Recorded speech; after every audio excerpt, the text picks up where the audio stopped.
अस्सलाम वालेकुम, welcome to my YouTube channel lifestyle with Sunny. आज मैं बनाने जा रही हूँ बहुत ही मज़ेदार, बहुत ही झटपट क्विक रेसिपी मटर पुलाव। इतना मज़ेदार, इतना यमी। कौन सा ऐसा इंग्रेडिएंट इसमें शामिल करेंगे कि हमारा मटर पुलाव जो है वो बहुत ही ज़बरदस्त, बहुत ही डिलीशियस बनेगा। इसकी लुक चेक करें, चावल चेक करें, कितने जो है वो खिले खिले से हमारे चावल बने हैं, ये देखिए। तो चलिए इसकी रेसिपी मैं आपके साथ शेयर करती हूँ। तो मटर वाले चावल बनाने के लिए बहुत ही स्पेशल तरीके से और बहुत ही कम इंग्रेडिएंट में लोग बहुत ज़्यादा चीज़ों को सजा के रख लेते हैं। टमाटर डालो, ये डालो, वो डालो। आपने सिंपल पुलाव बनाना है मटरों वाला, किस तरह से बनाना है और इतना टेस्टी, इतना मज़ेदार। यहाँ पर मैंने 2 मीडियम प्याज ले लिए हैं और यहाँ पर तकरीबन आधा किलो के करीब मटर है और ये मैंने फ्रीज़ किए हुए थे। और देखिए इनकी लुक चेक करें अभी तक कितने फ्रेश हैं। फ्रीज़ मटरों के चावल मैं बनाने जा रही हूँ। तो यहाँ पर मैंने इसे पानी में डिप करके 15 मिनट के लिए रख दिया है। 1 किलो हमारे पास चावल थे जिन्हें इस तरह मैंने देखे डिप करके ऑलरेडी 1 किलो चावल अच्छी तरीके से साफ़ करके वॉश करके इसे भी मैंने अच्छे तरीके से भिगो के रख दिया है। तो चलिए हम चावल स्टार्ट करते हैं। बहुत ही क्विक, बहुत ही आसान रेसिपी, कुछ भी ना हो लेकिन बहुत ही मज़ेदार डिलीशियस बनेंगे कि हर कोई पूछेगा कि आपने राइस कैसे बनाए। तो चलिए हम स्टार्ट करते हैं। सबसे पहले हमने यहाँ पर ली है 1 अदद कढ़ाई और इसमें डालेंगे हम तकरीबन 1 किलो चावलों में 1 कप भरकर ऑयल का। ऑयल हमारा 2 मिनट के लिए गर्म हो जाए तो हम इसमें ये प्याज शामिल कर देंगे और प्याज को हम कर लेंगे अच्छे तरीके से ब्राउन। ये देखिए अब हम इसे जो है वो हल्का सा ब्राउन कर लेंगे। 2 मिनट के लिए आपने ऐसे ही छोड़ देना है। तो ये देखिए प्याज जो है वो हल्का सा ब्राउन हो चुका है। आप इसका कलर चावलों का ज़्यादा डार्क पसंद करते हैं तो ज़्यादा डार्क कर लें, लेकिन मटरों वाले चावल हमेशा वाइट वाइट ही अच्छे लगते हैं, इसलिए हम प्याज को ज़्यादा ब्राउन नहीं करेंगे। हल्का सा हमने ब्राउन कर लिया है।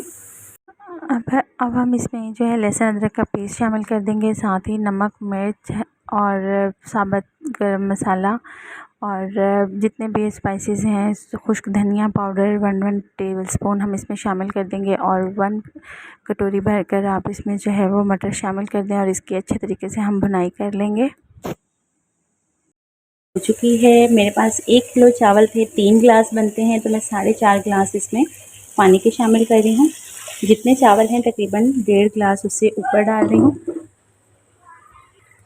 अब हम इसके उबाल आने का वेट करेंगे। आप कवर करके भी रख सकते हैं और वैसे भी इसे रहने दें। तो जैसे ही इसमें उबाल आएगा तो हम पानी शामिल करेंगे। ये देखिए पानी जो है वो अच्छे से बॉयल होना स्टार्ट हो गया है। जब पानी इस तरह बॉयल हो जाए तो आपने चावलों का पानी निकाल कर इस तरह से इसमें चावल शामिल कर देने हैं। तो ये देखिए चावलों को आपने इस तरह से जो है वो अच्छे तरीके से मिक्स कर लेना है और इस टाइम पर आकर आपने इसका नमक मिर्च चेक कर लेना है। नमक ही डाल सकते हैं, तो मिर्च बिल्कुल क्वांटिटी ज़बरदस्त क्वांटिटी है और आप हल्का सा नमक जो है वो अपने टेस्ट के मुताबिक कम या ज़्यादा इस टाइम पे कर सकते हैं। और अब हम जो है वो पानी खुश्क होने का वेट करेंगे और हमारा झटपट ज़बरदस्त सा मटर पुलाव जो है वो बिल्कुल रेडी हो जाएगा। तो ये देखिए पानी जब इस तरह बिल्कुल ड्राई हो जाए, हल्का सा पानी इसके अंदर शामिल हो, तो आपने क्या करना है, ज़ीरा लेके 1 टेबलस्पून ज़ीरा आपने इसके ऊपर जो है वो हल्का सा छिड़क देना है। ये देखिए और अब हम इसे लगा देंगे दम पे। से रुमाल लेना है और ढक्कन को उस ढक्कन पे लगा के अच्छे तरीके से आपने कवर करना है। इससे क्या होता है, इससे दम बहुत ही अच्छा आता है। तो चलिए अब हम 15 मिनट बाद जो है वो अपना दम चेक कर लेंगे और बहुत ही मज़ेदार हमारा मटर पुलाव बिल्कुल रेडी होगा। तो ये देखिए अब हम जो है वो 15 मिनट के बाद जो है वो दम चेक कर लेते हैं। तो ये बहुत ही ज़बरदस्त हमारे जो है वो मटर पुलाव रेडी हो चुका है और इसकी लुक चेक करें माशाल्लाह से। तो चलिए इसे मैं डिश आउट करके आपको इसकी फ़ाइनल लुक भी चेक करवाती हूँ।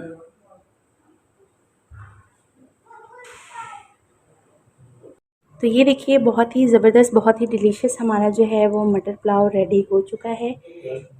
ये देखिए, उम्मीद है आपको मेरी आज की रेसिपी पसंद आई होगी। पसंद आई हो तो ज़रूर शेयर और लाइक कर दिया करें, कमेंट्स ज़रूर किया करें।